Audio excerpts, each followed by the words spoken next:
Welcome Punjabi shorthand.com be ready start. British Scotland ਦੇ Glasgow ਵਿੱਚ ਸੰਪੰਨ ਹੋਏ COP26 ਸੰਯੁਕਤ ਰਾਸ਼ਟਰ ਜਲਵਾਯੂ ਸਿਖਰ ਸੰਮੇਲਨ ਵਿੱਚ ਭਾਰਤ ਦੇ ਪ੍ਰਧਾਨ ਮੰਤਰੀ ਨਰਿੰਦਰ ਮੋਦੀ ਦਾ ਅਗਲੇ 5 ਦਹਾਕਿਆਂ ਦੇ ਅੰਦਰ ਵਾਤਾਵਰਨ ਵਿੱਚ ਕਾਰਬਨ ਗੈਸ ਦੀ ਅਨੁਮਾਨਿਤ ਨਿਕਾਸੀ ਦੀ ਦਰ 0 ਤੱਕ ਲੈ ਜਾਣ ਦਾ ਐਲਾਨ ਸੱਚਮੁੱਚ ਭਾਰਤ ਅਤੇ ਇਸ ਦੇ ਗੁਆਂਢੀ ਦੇਸ਼ਾਂ ਲਈ ਇੱਕ ਰਾਹਤ ਮਹਿਸੂਸ ਕਰਨ ਵਾਲਾ ਸਾਬਤ ਹੋ ਸਕਦਾ ਹੈ। ਡੰਡੀ ਸੰਮੇਲਨ ਦੀ ਸਮਾਪਤੀ ਤੇ ਜਾਰੀ ਦਿਸ਼ਾ ਨਿਰਦੇਸ਼ਾਂ ਵਿੱਚ ਜਿੱਥੇ ਭਾਰਤੀ ਪ੍ਰਧਾਨ ਮੰਤਰੀ ਨਰਿੰਦਰ ਮੋਦੀ ਬਰਤਾਨੀਆ ਦੇ ਪ੍ਰਧਾਨ ਮੰਤਰੀ ਬੋਰਿਸ ਜੌਨਸਨ ਅਤੇ ਸੰਯੁਕਤ ਰਾਸ਼ਟਰ ਦੇ ਜਨਰਲ ਸਕੱਤਰ ਐਂਟੋਨੀਓ ਗੁਟਰੇਸ ਨੇ ਇਸ ਐਲਾਨ ਦਾ ਜ਼ੋਰਦਾਰ ਸਮਰਥਨ ਕੀਤਾ, ਉੱਥੇ ਭਾਰਤ ਦੇ ਪ੍ਰਧਾਨ ਮੰਤਰੀ ਵੱਲੋਂ ਵਾਤਾਵਰਨ ਵਿੱਚ ਮੌਜੂਦਾ ਗ੍ਰੀਨ ਹਾਊਸ ਅਤੇ ਹੋਰ ਕਾਰਬਨ ਯੁਕਤ ਗੈਸਾਂ ਨੂੰ ਹੌਲੀ-ਹੌਲੀ ਘੱਟ ਕਰਕੇ ਵਾਤਾਵਰਨ ਸੰਤੁਲਨ ਬਣਾਏ ਜਾਣ ਨੂੰ ਲੈ ਕੇ ਵੀ ਇੱਕ ਪ੍ਰੋਗਰਾਮ ਪੇਸ਼ ਕੀਤਾ। ਡੰਡੀ ਪਹਿਰਾ ਭਾਰਤ ਦੇ ਪ੍ਰਧਾਨ ਮੰਤਰੀ ਨੇ ਆਪਣੇ ਸੰਬੋਧਨ ਵਿੱਚ ਜਿੱਥੇ ਵਾਤਾਵਰਨ ਨੂੰ ਲੈ ਕੇ ਲੋਕਾਂ ਵਿੱਚ ਜਾਗਰੂਕਤਾ ਵਧਾਏ ਜਾਣ ਤੇ ਜ਼ੋਰ ਦਿੱਤਾ, ਉੱਥੇ ਹੀ ਜਲਵਾਯੂ ਤਬਦੀਲੀ ਸੰਬੰਧੀ ਨਿਯਮਾਂ ਦਾ ਪਾਲਣ ਕਰਦੇ ਹੋਏ ਸੰਮੇਲਨ ਦੇ ਨੈਟ ਜ਼ੀਰੋ ਨਿਕਾਸੀ ਦੇ ਉਪਦੇਸ਼ ਨੂੰ ਪ੍ਰਾਪਤ ਕਰਨ ਲਈ ਸਖਤੀ ਵਰਤੇ ਜਾਣ ਦਾ ਵੀ ਸਮਰਥਨ ਕੀਤਾ। ਡੰਡੀ ਇਸ ਨੈਟ ਜ਼ੀਰੋ ਨਿਕਾਸੀ ਪ੍ਰੋਗਰਾਮ ਅਧੀਨ 2030 ਤੱਕ ਗੈਸ ਨਿਕਾਸੀ ਦੀ ਇਹ ਮਾਤਰਾ 45% ਘੱਟ ਹੋਵੇਗੀ। ਡੰਡੀ ਇਸ ਦੌਰਾਨ ਨਵੇਂ ਤਾਪ ਬਿਜਲੀ ਪਲਾਂਟਾਂ ਤੋਂ ਇਲਾਵਾ 5 ਲੱਖ ਮੈਗਾਵਾਟ ਵਾਧੂ ਬਿਜਲੀ ਮੁਹੱਈਆ ਕੀਤੇ ਜਾਣ ਦਾ ਟੀਚਾ ਹੈ। ਡੰਡੀ ਡੀਜ਼ਲ, ਪੈਟਰੋਲ ਤੇ ਕੋਲੇ ਨਾਲ ਚੱਲਣ ਵਾਲੇ ਭਾਰਤੀ ਰੇਲਵੇ ਨੂੰ ਵੀ 2030 ਤੱਕ ਨੈਟ ਜ਼ੀਰੋ ਗੈਸ ਨਿਕਾਸੀ ਦੀ ਪੱਧਰ ਤੇ ਲਿਆਂਦਾ ਜਾਵੇਗਾ।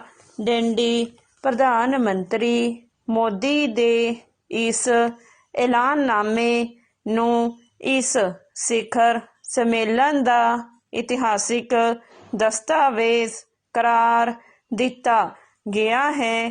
ਡੰਡੀ ਇਸੇ ਐਲਾਨਨਾਮੇ ਦੇ ਨਿਯਮਾਂ ਨਾਲ ਵਾਤਾਵਰਨ ਨੂੰ ਸਾਫ਼ ਸੁਥਰਾ ਬਣਾਈ ਰੱਖਣ ਵਿੱਚ ਮਦਦ ਮਿਲੇਗੀ। ਡੰਡੀ ਵਾਤਾਵਰਨ ਵਿੱਚ ਜ਼ਿਆਦਾਤਰ ਕਾਰਬਨ ਗੈਸਾਂ ਦਾ ਉਤਪਾਦਨ, ਕੋਲੇ ਦੇ ਉਤਪਾਦਨ, ਕੋਲੇ ਦੀ ਵਰਤੋਂ ਤੇ ਤਾਪ ਬਿਜਲੀ ਘਰਾਂ ਆਦਿ ਦੇ ਸੰਚਾਲਨ ਨਾਲ ਹੁੰਦਾ ਹੈ। ਡੰਡੀ ਜਿਵੇਂ ਜਿਵੇਂ ਇਹ ਵਰਤੋਂ ਵਧਦੀ ਜਾਂਦੀ ਹੈ, ਵਾਤਾਵਰਨ ਵਿੱਚ ਕਾਰਬਨ ਗੈਸਾਂ ਦੀ ਮਾਤਰਾ ਵੀ ਵਧਦੀ ਜਾਂਦੀ ਹੈ। ਡੰਡੀ ਪਹਿਰਾ ਇਸੇ ਕਾਰਨ ਭਾਰਤ ਨੇ ਵਾਤਾਵਰਨ 'ਚੋਂ ਕਾਰਬਨ ਗੈਸਾਂ ਦੇ ਵਿਸਰਜਨ ਨੂੰ ਨੈਟ ਜ਼ੀਰੋ ਤੱਕ ਲਿਜਾਣ ਦਾ ਸਟੋਪ। ਵੈਲਕਮ ਪੰਜਾਬੀ shorthand.com ਵੀ ਰੈਡੀ ਸਟਾਰਟ। ਬ੍ਰਿਟਿਸ਼ ਸਕਾਟਲੈਂਡ ਦੇ ਗਲਾਸਗੋ ਵਿੱਚ ਸੰਪੰਨ ਹੋਏ COP26 ਸੰਯੁਕਤ ਰਾਸ਼ਟਰ ਜਲਵਾਯੂ ਸਿਖਰ ਸੰਮੇਲਨ ਵਿੱਚ ਭਾਰਤ ਦੇ ਪ੍ਰਧਾਨ ਮੰਤਰੀ ਨਰਿੰਦਰ ਮੋਦੀ ਦਾ ਅਗਲੇ 5 ਦਹਾਕਿਆਂ ਦੇ ਅੰਦਰ ਵਾਤਾਵਰਣ ਵਿੱਚ ਕਾਰਬਨ ਗੈਸ ਦੀ ਅਨੁਮਾਨਿਤ ਨਿਕਾਸੀ ਦੀ ਦਰ 0 ਤੱਕ ਲੈ ਜਾਣ ਦਾ ਐਲਾਨ ਸੱਚਮੁੱਚ ਭਾਰਤ ਅਤੇ ਇਸ ਦੇ ਗੁਆਂਢੀ ਦੇਸ਼ਾਂ ਲਈ ਇੱਕ ਰਾਹਤ ਮਹਿਸੂਸ ਕਰਨ ਵਾਲਾ ਸਾਬਤ ਹੋ ਸਕਦਾ ਹੈ। ਡੰਡੀ ਸੰਮੇਲਨ ਦੀ ਸਮਾਪਤੀ ਤੇ ਜਾਰੀ ਦਿਸ਼ਾ ਨਿਰਦੇਸ਼ਾਂ ਵਿੱਚ ਜਿੱਥੇ ਭਾਰਤੀ ਪ੍ਰਧਾਨ ਮੰਤਰੀ ਨਰਿੰਦਰ ਮੋਦੀ, ਬਰਤਾਨੀਆ ਦੇ ਪ੍ਰਧਾਨ ਮੰਤਰੀ ਬੋਰਿਸ ਜੌਨਸਨ ਅਤੇ ਸੰਯੁਕਤ ਰਾਸ਼ਟਰ ਦੇ ਜਨਰਲ ਸਕੱਤਰ ਐਂਟੋਨੀਓ ਗੁਟੇਰਸ ਨੇ ਇਸ ਐਲਾਨ ਦਾ ਜ਼ੋਰਦਾਰ ਸਮਰਥਨ ਕੀਤਾ, ਉੱਥੇ ਭਾਰਤ ਦੇ ਪ੍ਰਧਾਨ ਮੰਤਰੀ ਵੱਲੋਂ ਵਾਤਾਵਰਣ ਵਿੱਚ ਮੌਜੂਦਾ ਗ੍ਰੀਨ ਹਾਊਸ ਅਤੇ ਹੋਰ ਕਾਰਬਨ ਯੁਕਤ ਗੈਸਾਂ ਨੂੰ ਹੌਲੀ-ਹੌਲੀ ਘੱਟ ਕਰਕੇ ਵਾਤਾਵਰਣ ਸੰਤੁਲਨ ਬਣਾਏ ਜਾਣ ਨੂੰ ਲੈ ਕੇ ਵੀ ਇੱਕ ਪ੍ਰੋਗਰਾਮ ਪੇਸ਼ ਕੀਤਾ। ਡੰਡੀ ਪੈਰਾ ਭਾਰਤ ਦੇ ਪ੍ਰਧਾਨ ਮੰਤਰੀ ਨੇ ਆਪਣੇ ਸੰਬੋਧਨ ਵਿੱਚ ਜਿੱਥੇ ਵਾਤਾਵਰਣ ਨੂੰ ਲੈ ਕੇ ਲੋਕਾਂ ਵਿੱਚ ਜਾਗਰੂਕਤਾ ਵਧਾਏ ਜਾਣ ਤੇ ਜ਼ੋਰ ਦਿੱਤਾ, ਉੱਥੇ ਹੀ ਜਲਵਾਯੂ ਤਬਦੀਲੀ ਸੰਬੰਧੀ ਨਿਯਮਾਂ ਦਾ ਪਾਲਣ ਕਰਦੇ ਹੋਏ ਸੰਮੇਲਨ ਦੇ ਨੈਟ ਜ਼ੀਰੋ ਨਿਕਾਸੀ ਦੇ ਉਦੇਸ਼ ਨੂੰ ਪ੍ਰਾਪਤ ਕਰਨ ਲਈ ਸਖਤੀ ਵਰਤੇ ਜਾਣ ਦਾ ਵੀ ਸਮਰਥਨ ਕੀਤਾ। ਡੰਡੀ ਇਸ ਨੈਟ ਜ਼ੀਰੋ ਨਿਕਾਸੀ ਪ੍ਰੋਗਰਾਮ ਅਧੀਨ 2030 ਤੱਕ ਗੈਸ ਨਿਕਾਸੀ ਦੀ ਇਹ ਮਾਤਰਾ 45% ਘੱਟ ਹੋਵੇਗੀ। ਡੰਡੀ ਇਸ ਦੌਰਾਨ ਨਵੇਂ ਤਾਪ ਬਿਜਲੀ ਪਲਾਂਟਾਂ ਤੋਂ ਇਲਾਵਾ 5 ਲੱਖ ਮੈਗਾਵਾਟ ਵਾਧੂ ਬਿਜਲੀ ਮੁਹੱਈਆ ਕੀਤੇ ਜਾਣ ਦਾ ਟੀਚਾ ਹੈ। ਡੰਡੀ ਡੀਜ਼ਲ, ਪੈਟਰੋਲ ਤੇ ਕੋਲੇ ਨਾਲ ਚੱਲਣ ਵਾਲੇ ਭਾਰਤੀ ਰੇਲਵੇ ਨੂੰ ਵੀ 2030 ਤੱਕ ਨੈਟ ਜ਼ੀਰੋ ਗੈਸ ਨਿਕਾਸੀ ਦੀ ਪੱਧਰ ਤੇ ਲਿਆਂਦਾ ਜਾਵੇਗਾ। ਡੰਡੀ ਪ੍ਰਧਾਨ ਮੰਤਰੀ ਮੋਦੀ ਦੇ ਇਸ ਐਲਾਨਨਾਮੇ ਨੂੰ ਇਸ ਸਿਖਰ ਸੰਮੇਲਨ ਦਾ ਇਤਿਹਾਸਕ ਦਸਤਾਵੇਜ਼ ਕਰਾਰ ਦਿੱਤਾ ਗਿਆ ਹੈ। ਡੰਡੀ ਇਸੇ ਐਲਾਨਨਾਮੇ ਦੇ ਨਿਯਮਾਂ ਨਾਲ ਵਾਤਾਵਰਣ ਨੂੰ ਸਾਫ਼ ਸੁਥਰਾ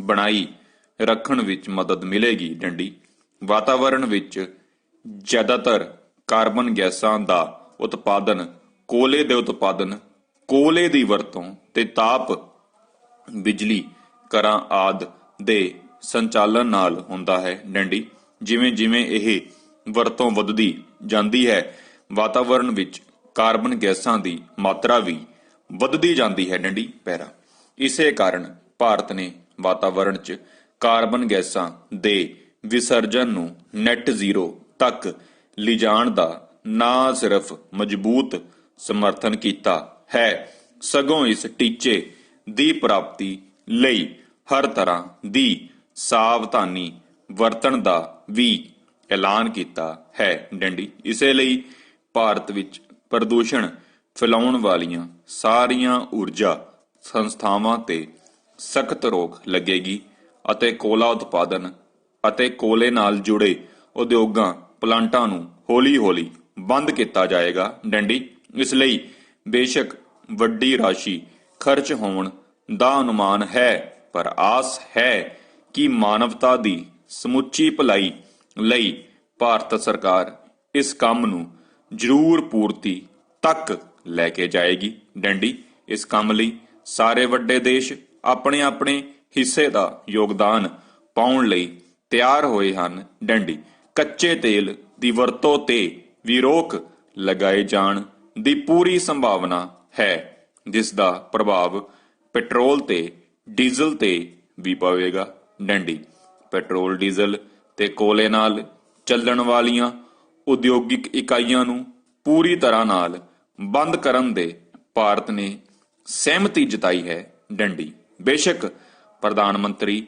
ਨਰਿੰਦਰ ਮੋਦੀ ਦੇ ਇਸ ਐਲਾਨ ਨੇ ਭਾਰਤ ਨੂੰ ਇੱਕ ਹੀ ਵਾਰ 'ਚ ਵਿਕਾਸਸ਼ੀਲ ਤੇ ਜ਼ਿੰਮੇਵਾਰ welcome Punjabi shorthand.com B ready start. British Scotland ਦੇ ਗਲਾਸਕੋ ਵਿੱਚ ਸੰਪੰਨ ਹੋਏ COP 26 ਸੰਯੁਕਤ ਰਾਸ਼ਟਰ ਜਲਵਾਯੂ ਸਿਖਰ ਸੰਮੇਲਨ ਵਿੱਚ ਭਾਰਤ ਦੇ ਪ੍ਰਧਾਨ ਮੰਤਰੀ ਨਰਿੰਦਰ ਮੋਦੀ ਦਾ ਅਗਲੇ 5 ਦਹਾਕਿਆਂ ਦੇ ਅੰਦਰ ਵਾਤਾਵਰਣ ਵਿੱਚ ਕਾਰਬਨ ਗੈਸ ਦੀ ਅਨੁਮਾਨਿਤ ਨਿਕਾਸੀ ਦੀ ਦਰ 0 ਤੱਕ ਲੈ ਜਾਣ ਦਾ ਐਲਾਨ ਸੱਚਮੁੱਚ ਭਾਰਤ ਅਤੇ ਇਸ ਦੇ ਗੁਆਂਢੀ ਦੇਸ਼ਾਂ ਲਈ ਇੱਕ ਰਾਹਤ ਮਹਿਸੂਸ ਕਰਨ ਵਾਲਾ ਸਾਬਤ ਹੋ ਸਕਦਾ ਹੈ। ਡੰਡੀ ਸੰਮੇਲਨ ਦੀ ਸਮਾਪਤੀ ਤੇ ਜਾਰੀ ਦਿਸ਼ਾ ਨਿਰਦੇਸ਼ਾਂ ਵਿੱਚ ਜਿੱਥੇ ਭਾਰਤੀ ਪ੍ਰਧਾਨ ਮੰਤਰੀ ਨਰਿੰਦਰ ਮੋਦੀ, ਬਰਤਾਨੀਆ ਦੇ ਪ੍ਰਧਾਨ ਮੰਤਰੀ ਬੋਰਿਸ ਜੌਨਸਨ ਅਤੇ ਸੰਯੁਕਤ ਰਾਸ਼ਟਰ ਦੇ ਜਨਰਲ ਸਕੱਤਰ ਐਂਟੋਨੀਓ ਗੁਟੇਰੇਸ ਨੇ ਇਸ ਐਲਾਨ ਦਾ ਜ਼ੋਰਦਾਰ ਸਮਰਥਨ ਕੀਤਾ, ਉੱਥੇ ਭਾਰਤ ਦੇ ਪ੍ਰਧਾਨ ਮੰਤਰੀ ਵੱਲੋਂ ਵਾਤਾਵਰਣ ਵਿੱਚ ਮੌਜੂਦਾ ਗ੍ਰੀਨ ਹਾਊਸ ਅਤੇ ਹੋਰ ਕਾਰਬਨ ਯੁਕਤ ਗੈਸਾਂ ਨੂੰ ਹੌਲੀ-ਹੌਲੀ ਘੱਟ ਕਰਕੇ ਵਾਤਾਵਰਣ ਸੰਤੁਲਨ ਬਣਾਏ ਜਾਣ ਨੂੰ ਲੈ ਕੇ ਵੀ ਇੱਕ ਪ੍ਰੋਗਰਾਮ ਪੇਸ਼ ਕੀਤਾ। ਡੰਡੀ ਪੈਰਾ ਭਾਰਤ ਦੇ ਪ੍ਰਧਾਨ ਮੰਤਰੀ ਨੇ ਆਪਣੇ ਸੰਬੋਧਨ ਵਿੱਚ ਜਿੱਥੇ ਵਾਤਾਵਰਣ ਨੂੰ ਲੈ ਕੇ ਲੋਕਾਂ ਵਿੱਚ ਜਾਗਰੂਕਤਾ ਵਧਾਏ ਜਾਣ ਤੇ ਜ਼ੋਰ ਦਿੱਤਾ, ਉੱਥੇ ਹੀ ਜਲਵਾਯੂ ਤਬਦੀਲੀ ਸੰਬੰਧੀ ਨਿਯਮਾਂ ਦਾ ਪਾਲਣ ਕਰਦੇ ਹੋਏ ਸੰਮੇਲਨ ਦੇ ਨੈਟ ਜ਼ੀਰੋ ਨਿਕਾਸੀ ਦੇ ਉਦੇਸ਼ ਨੂੰ ਪ੍ਰਾਪਤ ਕਰਨ ਲਈ ਸਖਤੀ ਵਰਤੇ ਜਾਣ ਦਾ ਵੀ ਸਮਰਥਨ ਕੀਤਾ। ਡੰਡੀ ਇਸ ਨੈਟ ਜ਼ੀਰੋ ਨਿਕਾਸੀ ਪ੍ਰੋਗਰਾਮ ਅਧੀਨ 2030 ਤੱਕ ਗੈਸ ਨਿਕਾਸੀ ਦੀ ਇਹ ਮਾਤਰਾ 45% ਘੱਟ ਹੋਵੇਗੀ। ਡੰਡੀ ਇਸ ਦੌਰਾਨ ਨਵੇਂ ਤਾਪ ਬਿਜਲੀ ਪਲਾਂਟਾਂ ਤੋਂ ਇਲਾਵਾ 5 ਲੱਖ ਮੈਗਾਵਾਟ ਵਾਧੂ ਬਿਜਲੀ ਮੁਹੱਈਆ ਕੀਤੇ ਜਾਣ ਦਾ ਟੀਚਾ ਹੈ। ਡੰਡੀ ਡੀਜ਼ਲ, ਪੈਟਰੋਲ ਤੇ ਕੋਲੇ ਨਾਲ ਚੱਲਣ ਵਾਲੇ ਭਾਰਤੀ ਰੇਲਵੇ ਨੂੰ ਵੀ 2030 ਤੱਕ ਨੈਟ ਜ਼ੀਰੋ ਗੈਸ ਨਿਕਾਸੀ ਦੀ ਪੱਧਰ ਤੇ ਲਿਆਂਦਾ ਜਾਵੇਗਾ। ਪ੍ਰਧਾਨ ਮੰਤਰੀ ਮੋਦੀ ਦੇ ਇਸ ਐਲਾਨਨਾਮੇ ਨੂੰ ਇਸ ਸਿਖਰ ਸੰਮੇਲਨ ਦਾ ਇਤਿਹਾਸਕ ਦਸਤਾਵੇਜ਼ ਕਰਾਰ ਦਿੱਤਾ ਗਿਆ ਹੈ। ਡੰਡੀ ਇਸੇ ਐਲਾਨਨਾਮੇ ਦੇ ਨਿਯਮਾਂ ਨਾਲ ਵਾਤਾਵਰਣ ਨੂੰ ਸਾਫ਼ ਸੁਥਰਾ ਬਣਾਈ ਰੱਖਣ ਵਿੱਚ ਮਦਦ ਮਿਲੇਗੀ। ਡੰਡੀ ਵਾਤਾਵਰਣ ਵਿੱਚ ਜ਼ਿਆਦਾਤਰ ਕਾਰਬਨ ਗੈਸਾਂ ਦਾ ਉਤਪਾਦਨ ਕੋਲੇ ਦੀ ਵਰਤੋਂ ਤੇ ਤਾਪ ਬਿਜਲੀ ਘਰਾਂ ਆਦਿ ਦੇ ਸੰਚਾਲਨ ਨਾਲ ਹੁੰਦਾ ਹੈ। ਡੰਡੀ ਜਿਵੇਂ ਜਿਵੇਂ ਇਹ ਵਰਤੋਂ ਵੱਧਦੀ ਜਾਂਦੀ ਹੈ, ਵਾਤਾਵਰਣ ਵਿੱਚ ਕਾਰਬਨ ਗੈਸਾਂ ਦੀ ਮਾਤਰਾ ਵੀ ਵੱਧਦੀ ਜਾਂਦੀ ਹੈ। ਡੰਡੀ ਪੈਰਾ ਇਸੇ ਕਾਰਨ ਭਾਰਤ ਨੇ ਵਾਤਾਵਰਣ ਚੋਂ ਕਾਰਬਨ ਗੈਸਾਂ ਦੇ ਵਿਸਰਜਨ ਨੂੰ ਨੈਟ ਜ਼ੀਰੋ ਤੱਕ ਲਿਜਾਣ ਦਾ ਨਾ ਸਿਰਫ ਮਜ਼ਬੂਤ ਸਮਰਥਨ ਕੀਤਾ ਹੈ, ਸਗੋਂ ਇਸ ਟੀਚੇ ਦੀ ਪ੍ਰਾਪਤੀ ਲਈ ਹਰ ਤਰ੍ਹਾਂ ਦੀ ਸਾਵਧਾਨੀ ਵਰਤਣ ਦਾ ਵੀ ਐਲਾਨ ਕੀਤਾ ਹੈ। ਡੰਡੀ ਇਸੇ ਲਈ ਭਾਰਤ ਵਿੱਚ ਪ੍ਰਦੂਸ਼ਣ ਫੈਲਾਉਣ ਵਾਲੀਆਂ ਸਾਰੀਆਂ ਊਰਜਾ ਸੰਸਥਾਵਾਂ ਤੇ ਸਖਤ ਰੋਕ ਲੱਗੇਗੀ ਅਤੇ ਕੋਲਾ ਉਤਪਾਦਨ ਅਤੇ ਕੋਲੇ ਨਾਲ ਜੁੜੇ ਉਦਯੋਗਾਂ ਪਲਾਂਟਾਂ ਨੂੰ ਹੌਲੀ-ਹੌਲੀ ਬੰਦ ਕੀਤਾ ਜਾਏਗਾ। ਡੰਡੀ ਇਸ ਲਈ ਬੇਸ਼ੱਕ ਵੱਡੀ ਰਾਸ਼ੀ ਖਰਚ ਹੋਣ ਦਾ ਅਨੁਮਾਨ ਹੈ, ਪਰ ਆਸ ਹੈ ਕਿ ਮਾਨਵਤਾ ਦੀ ਸਮੁੱਚੀ ਭਲਾਈ ਲਈ ਭਾਰਤ ਸਰਕਾਰ ਇਸ ਕੰਮ ਨੂੰ ਜ਼ਰੂਰੀ ਪੂਰਤੀ ਤੱਕ ਲੈ ਕੇ ਜਾਏਗੀ। ਡੰਡੀ ਇਸ ਕੰਮ ਲਈ ਸਾਰੇ ਵੱਡੇ ਦੇਸ਼ ਆਪਣੇ ਆਪਣੇ ਹਿੱਸੇ ਦਾ ਯੋਗਦਾਨ ਪਾਉਣ ਲਈ ਤਿਆਰ ਹੋਏ ਹਨ। ਡੰਡੀ ਕੱਚੇ ਤੇਲ ਦੀ ਵਰਤੋਂ ਤੇ ਵੀ ਰੋਕ ਲਗਾਏ ਜਾਣ ਦੀ ਪੂਰੀ ਸੰਭਾਵਨਾ ਹੈ, ਜਿਸ ਦਾ ਪ੍ਰਭਾਵ ਪੈਟਰੋਲ ਤੇ ਡੀਜ਼ਲ ਤੇ ਵੀ ਪਵੇਗਾ। ਡੰਡੀ ਪੈਟਰੋਲ, ਡੀਜ਼ਲ ਤੇ ਕੋਲੇ ਨਾਲ ਚੱਲਣ ਵਾਲੀਆਂ ਉਦਯੋਗਿਕ ਇਕਾਈਆਂ ਨੂੰ ਪੂਰੀ ਤਰ੍ਹਾਂ ਨਾਲ ਬੰਦ ਕਰਨ ਤੇ ਭਾਰਤ ਨੇ ਸਹਿਮਤੀ ਜਤਾਈ ਹੈ। ਡੰਡੀ ਬੇਸ਼ੱਕ ਪ੍ਰਧਾਨ ਮੰਤਰੀ ਨਰਿੰਦਰ ਮੋਦੀ ਦੇ ਇਸ ਐਲਾਨ ਨੇ ਭਾਰਤ ਨੂੰ ਇੱਕ ਹੀ ਵਾਰ 'ਚ ਵਿਕਾਸਸ਼ੀਲ ਤੇ ਜ਼ਿੰਮੇਵਾਰ ਦੇਸ਼ਾਂ ਦੀ ਸ਼੍ਰੇਣੀ ਵਿੱਚ ਲਿਆ ਖੜਾ ਕੀਤਾ ਹੈ। ਡੰਡੀ ਪ੍ਰਧਾਨ ਮੰਤਰੀ ਵੱਲੋਂ ਵਿਕਸਿਤ ਦੇਸ਼ਾਂ ਨੂੰ ਵਿਵਿਧ ਅਤੇ ਤਕਨੀਕ ਦੇ ਆਦਾਨ ਪ੍ਰਦਾਨ ਲਈ ਜ਼ਿਆਦਾ ਹਮਦਰਦੀ ਦਿਖਾਏ ਜਾਣ ਲਈ ਕਿਹਾ ਹੈ। ਡੰਡੀ ਪ੍ਰਧਾਨ ਮੰਤਰੀ ਨੇ ਇਸ ਸੰਬੰਧੀ ਜ਼ੋਰਦਾਰ ਤਰਕ ਵੀ ਪੇਸ਼ ਕੀਤੇ ਹਨ। ਡੰਡੀ ਪੈਰਾ ਸਾਲ 2070 ਤੱਕ ਨੈਟ ਜ਼ੀਰੋ ਟੀਚੇ ਦੀ ਪ੍ਰਾਪਤੀ ਲਈ ਭਾਰਤੀ ਦ੍ਰਿਸ਼ਟੀਕੋਣ ਨੂੰ ਭਾਵੇਂ ਸੰਯੁਕਤ ਰਾਸ਼ਟਰ ਸੰਘ, ਅਮਰੀਕਾ, ਆਸਟ੍ਰੇਲੀਆ ਅਤੇ ਬਰਤਾਨੀਆ